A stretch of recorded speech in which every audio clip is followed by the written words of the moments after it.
Hello, আসসালামু আলাইকুম guys. তো গিয়েছিলাম দিনাজপুরের সেই বিখ্যাত স্বপ্নপুরী পার্কে।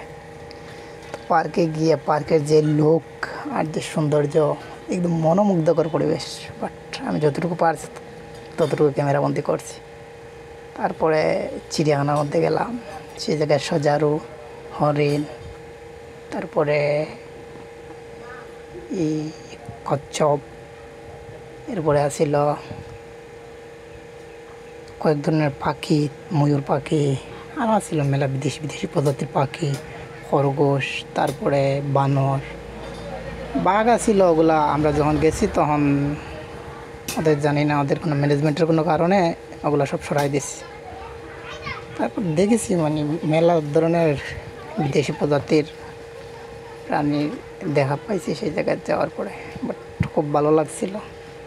সেটা ভালো লাগছিল বলতে আপনারা গেলেও দেখবেন সেই জায়গায় একদম ভালো লাগার মতো পরিবেশ। এই যে বানর, তারপরে আছে আপনার কয়েক কিছু যা বলে বোঝাতে পারবো না।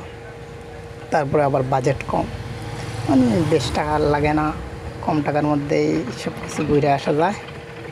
এই 30 টাকা দিয়ে মনে করেন চিড়িয়াখানার মধ্যে ঢুকবেন, তারপরে সব কিছু দেখতে পারবেন। আর স্বপ্নপুরী পার্কে ঢুকতে হলে প্রত্যেকজনকে 100 টাকা করে দিয়ে ঢুকতে হবে, সেটা আলাদা। তারপরে যে মাঝে একটা ভূতের বাড়ি দেখাইছিলাম, সেই ভূতের বাড়িতে ঢুকতে হলে জনপ্রতি 50 টাকা। এরকম আছে, মানে আলাদা আলাদা কয়েকটা আছে। এক জায়গায় আছে মাছের তারপরে আছে চরকি, মানে মেলা ধরনের কয়েক কিছু আছে। তো আমরা একটা একটা করে দেখতেছিলাম, আর সাথে আসিল আমরা মেলা কয়েকদিন একসাথে গেছিলাম। তো কাজের ফাঁকে যাওয়ার, তো এর জন্য বেশি সময় পাইছি না। দুপুরের পরে গেছিলাম, প্রায় 1টার দিকে গিয়ে ঢুকছি, আবার 5টার দিকে বেরিয়ে গেছি। তারপরে পুরো পার্কটা ঘুরে দেখা হয়েছে না, কারণ পার্কটা প্রায় একটা শহরের মতো, তাই এত কম সময়ে ঘুরে দেখা সম্ভব হয়েছে না। তারপরে যতটুকু পারছি আর ততটুকু দেখছি। আর মাঝে ফোন গরম হয়ে গেছিলো, তো এর লাগে বেশ ভিডিও করা হয়েছে না। এই যে একটা উট পাখি, সেটা কিন্তু আবার দেখতে খুব ভয়ঙ্কর দানব আকৃতির উট পাখি। তো আপনারা মানে এটি সলিউশন দেব যে আপনারা যখনই পারেন, যদি রংপুরের কোনো কাছাকাছি থাকেন, তাইলে দিনাজপুর এই স্বপ্নপুরী পার্কে একবার ঘুরে আসেন। একবার ঘুরলে বোঝা যাবে যে সেই পার্কটা কীরকম, মানে প্রত্যেকটা জায়গা, প্রত্যেকটা ফিট বাই ফিট একদম দেখার মতো পরিবেশ। মানে কি আর কইম, একদম পরাণ জোড়াই যায়। আমার খুব ভালো লাগছিল, পরে কিন্তু সময়ের অভাবে পরে আর দেখা হয়েছে না।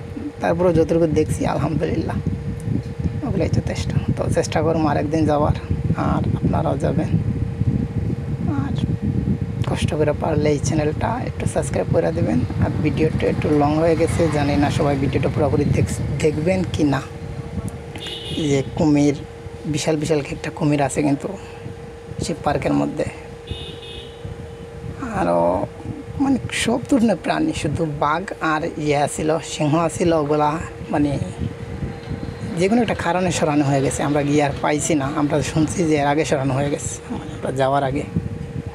তো ওগুলো মানে যাওয়ার আগে সরাইছে, কখন সরাইছে এটা বলতে পারতেছি না। যে এটা হচ্ছে এটা দেশি প্রজাতির পাখি আর মোরগ, ওইরকম মানে মেলা ধরনের কয়েক কিছু আছে। তো এটা আবার ময়ূর। আপনারা সবাই একবার এই বাংলাদেশের এত সৌন্দর্যময় একটা পার্ক, মানে দিনাজপুরের মধ্যে মানে নাম করা একটা পার্ক, তো সবাই সময় করে ঘুরে আসবেন। তো আমার এই ছোট্ট বলক, আমার এই ছোট্ট বলকে আমি তো সব কিছু তুলে ধরতে পারছি না। মানে আমি যত দিকে গেছি তার মধ্যে একটু একটু করে নিয়েছি। ভিডিওটা সবসময় করা গেছে না, কারণ আমি দেখবার গেছি, আমি তোর ভিডিও করবার গেছি না। তো মাঝ দিয়ে একটু একটু ভিডিও করছি, আর যতটুকু পারছি ততটুকু ভিডিও হয়েছে, আর যতটুকু পারছি না ততটুকু তার ক্যামেরাবন্দি করা গেছে না। তো সবাই ভালো থাকবেন, দেখা হবে নেক্সট ভিডিওতে। আর চ্যানেলটা পারলে একটু কষ্ট করে সবাই সাবস্ক্রাইব করে দেবেন প্লিজ।